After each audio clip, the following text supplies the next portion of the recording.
अस्सलाम वालेकुम। कैसे हैं स्टूडेंट्स? आज हम शुरू करने जा रहे हैं क्लास 9th। मैं आपको मैथ करवाने जा रही हूँ, जिसका आज हम स्टार्ट करेंगे चैप्टर नंबर 1। जैसे कि आप लोग जानते हैं, चैप्टर का नाम है मैट्रिसेस एंड डिटर्मिनेंट्स। इसमें हम रोज़ कॉलम यानी कॉलम और कितारों के बारे में पढ़ेंगे और काल्बों का मक्ता। इसके अलावा इसमें हम काल्बों को ज़रब कैसे देते हैं और भी बहुत कुछ पढ़ेंगे। सबसे पहले आप लोगों को पता होना चाहिए कि रोज़ यानी कितार और कॉलम्स क्या होते हैं। हमें एक 1 2 3 ये हमारे पास है एक कॉलम, यानी इसका मर्तबा क्या है। ये एक कॉलम है और इसमें रोज़ कितनी बन रही हैं? 3 बन रही हैं। ये हमारे पास है कॉलम। और अगर हमारे पास लिखा हुआ है 2 3 1, ये हमारे पास है रो यानी कितार। इंग्लिश में रो कहते हैं और उर्दू में कितार कहते हैं। ये कॉलम और कितार की डेफिनेशन है, यानी आप लोगों को पता होना चाहिए कि कॉलम क्या होते हैं और कितार क्या होते हैं। अब एक्सरसाइज 1.1 में हमने पढ़ना है कि कॉलम और कितारों का जो है मर्तबा क्या है। पहला हमारा क्वेश्चन है, उन्होंने हमें दिया हुआ है ए बराबर है 2 3 -5 6। इसमें उन्होंने कहा है कि कॉलम का मर्तबा बताएं। मर्तबा का मतलब क्या है कि हमने बताना है कि कितने कॉलम्स हैं और कितने कितारें हैं।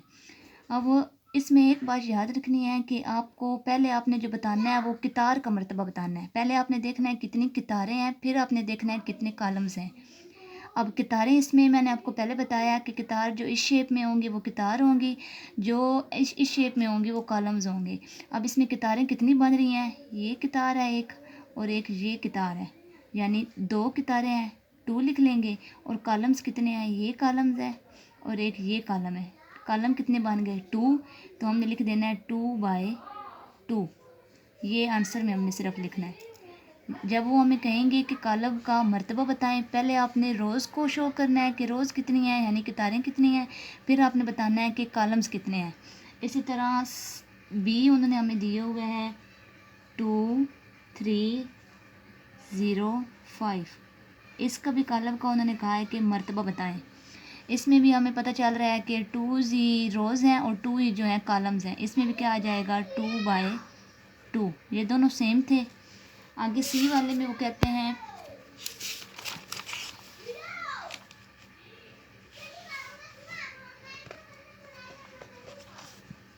2 4। अब हमें ये सवाल दिया गया है, इसमें हमें पता चल रहा है कि हमारे पास चाहे एक ही हमारे पास रकम है, लेकिन हैं तो ये 2 कॉलम्स। इस वजह से पहले हमने कितार को शो करना है। कितारें कितनी बन रही हैं? 1।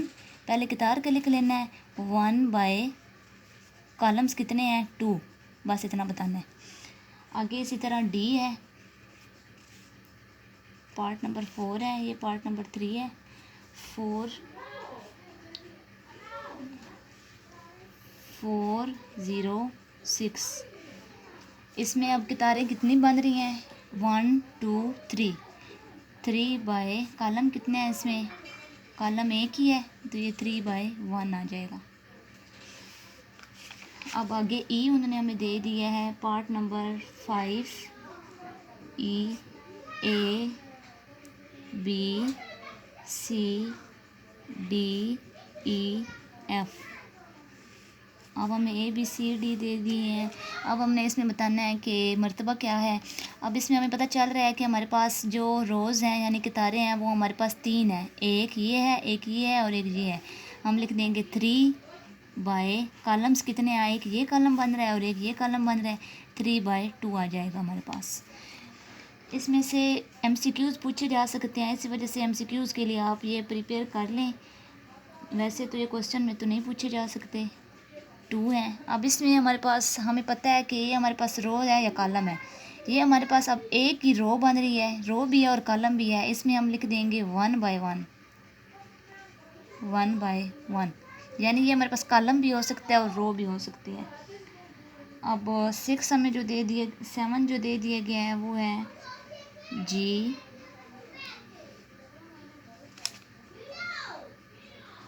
2 1 2 3 2 4 0 3 5। अब इसमें रोज़ कितनी है हमारे पास, 3 रोज़ है हमारे पास, 1 2 3, और कॉलम्स कितने हैं हमारे पास, 1 2 3, 3/3। ठीक है, एक क्वेश्चन इसका रह गया है एच।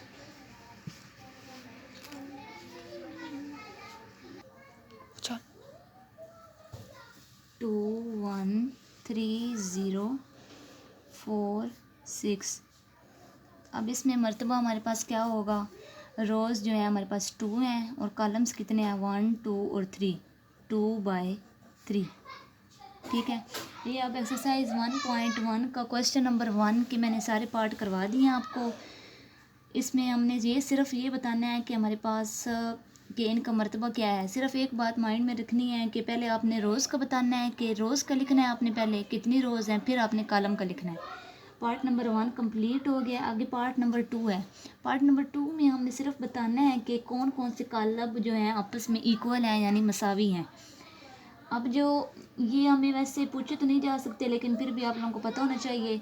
अब इसमें हमने देखना है कि हमारे पास एक कॉलम दिए हुआ है, वो ए है, यानी ए को उन्होंने दे दिया है 3। अब हमने देखना है कि कौन सा दूसरा कॉलम ऐसा दिया गया है जिसमें सिर्फ एक ही कितार हो, यानी एक ही रो हो, तो वो जो है कॉलम सी है।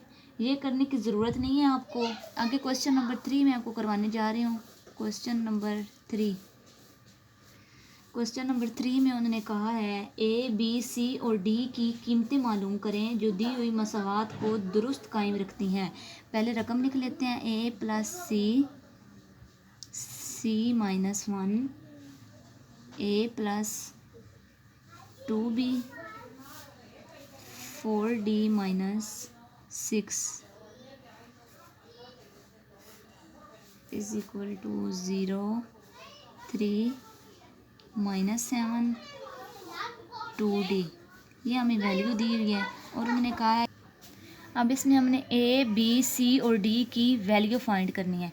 नीचे बेशक आप सोल्यूशन में लिख लें, फाइंड ए फाइंड करना है हमने, बी फाइंड करना है, सी फाइंड करना है और हमने डी फाइंड करना है। अब हमें कॉलम दिए हुए हैं, इसमें हमने ये बात याद रखनी है कि जो हमारे पास इसकी भी 2 रोज़ हैं और इसकी भी 2 रोज़ हैं, और 2 कॉलम इसकी भी हैं और इसकी भी हैं, यानी जो ये हमारे पास कॉलम है ये इस कॉलम के इक्वल है। अब इसमें हम सारी वैल्यू ए प्लस सी, अब ये ए प्लस सी इसमें जो पहली रकम है उसमें 0 है, उसके इक्वल होगा, यानी जो दोनों इक्वल जो है दरमियान में उन्होंने बता भी दिया कि इक्वल है, फिर ए प्लस सी बराबर 0 आ जाएगा। अब ये इक्वेशन 1 इसे कह दें, और a प्लस 2b किसके बराबर आ जाएगा, -7 के। a प्लस 2b बराबर -7, इसे इक्वेशन 2 कह दें आप। आगे c -1 किसके इक्वल होगा, 3 के इक्वल आ जाएगा, और 4d माइनस 6 किसके इक्वल होगा, 2d के। इसे इक्वेशन 3 कह दें और इसे इक्वेशन 4 कह दें। अब हमने देखना है कि कौन सी हम इक्वेशन लें जिसमें से हम किसी की वैल्यू फाइंड करें। अब इसमें से ए प्लस सी में हमारे पास न ए की वैल्यू है न सी की, इसमें से हम नहीं निकाल सकते। अब इसमें ए भी है और बी भी है, इसमें से भी नहीं निकाल सकते। इसमें सिर्फ सी है, सी माइनस बेशक लिख लें from equation 3 C -1 is equal to 3। अब ये चीज़ इधर माइनस हो रही है, जब माइनस हो रही है तो इधर इक्वल है। अब इसको मैंने अगर इस साइड पे ले जाना है, यहाँ माइनस है तो वहाँ जाके ये प्लस हो जाएगी, c इज़ इक्वल टू 3 + 1। अगर यहाँ पे प्लस होता तो ये इक्वल के उस साइड पे जाके इसने माइनस हो जाना था, लेकिन यहाँ माइनस है तो जब इक्वल के उस साइड पे ले जाऊँगी तो ये प्लस हो जाएगी। अब c 3 + 1 करें तो क्या आ जाता है, 4। अब c की वैल्यू हमारे पास निकल आई है। अब हम किससे, फ्रॉम इक्वेशन 4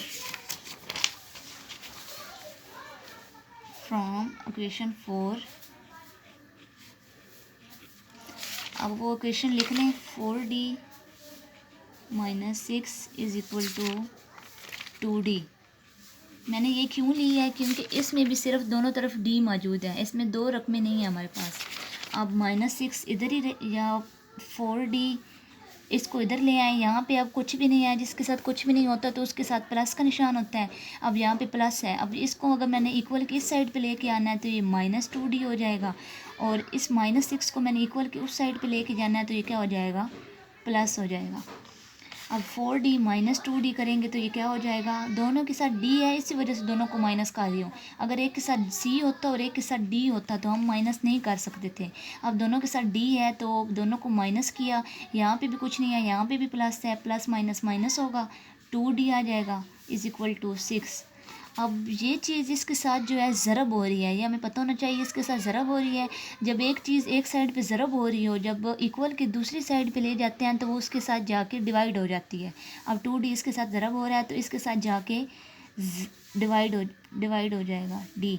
अब इसको कटिंग करें, 2 1s are 2, 2 3s are 6, तो D क्या आ जाएगा 3। अब हमारे पास C और D दोनों की वैल्यूज़ आ चुकी हैं, C की भी आ चुकी है, D की भी आ चुकी है। अब ऐसे करें, जो C की value, put the value of C in equation 1। Equation 1 हमारे पास है a plus C is equal to 0।